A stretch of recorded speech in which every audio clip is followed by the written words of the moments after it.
Não é só o meu corpo que é um instrumento de adoração, não é só a alma que é um instrumento de adoração, e nem só o espírito que é o instrumento de adoração, não. É os três, a qual lemos aí esta noite dizendo: o Deus de paz santifique em tudo, que seja santo e irrepreensível até a vida de Cristo, o nosso corpo, alma e espírito plenamente conservado e irrepreensível até a vinda do Senhor.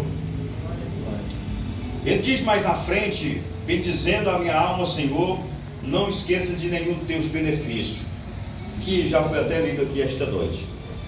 Para nós introduzirmos aqui um pouco a mais e falar sobre esse texto que lemos, sacrifício diário em nosso corpo requer uma conduta, e esse procedimento atrela-se à mente renovada, para que nós possamos informar e experimentar a perfeita e agradável vontade de Deus para a nossa vida, para a nossa alma.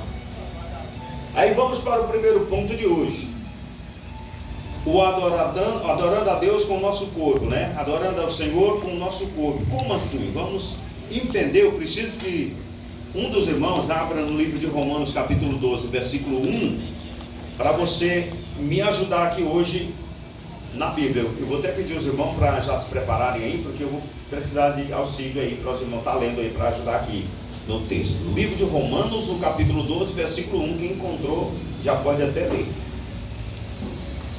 Rogo-vos, pois, irmãos, pelas misericórdias de Deus, que apresentei o vosso corpo por sacrifício vivo, santo e agradável a Deus, que é o vosso culto racional.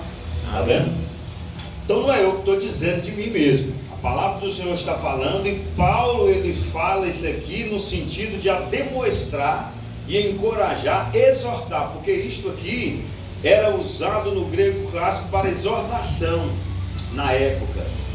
Então não é que essa palavra sirva para aquela época, ela sirva para nós também, não é?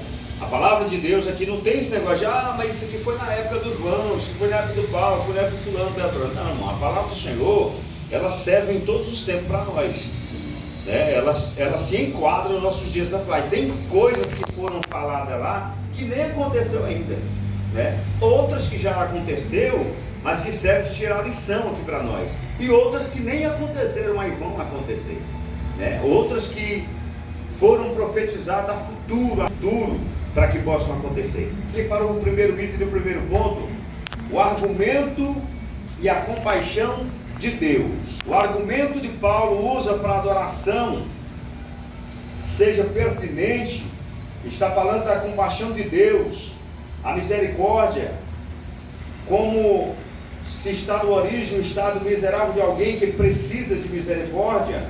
Portanto, ele está dizendo aqui que corresponde à benignidade, o amor, a graça, a fidelidade, bondade e devoção, quanto à forma de poder ser visto, tanto no substantivo como no adjetivo, ainda derivado da substantivo, usado para descrever um ser de um israelita fiel.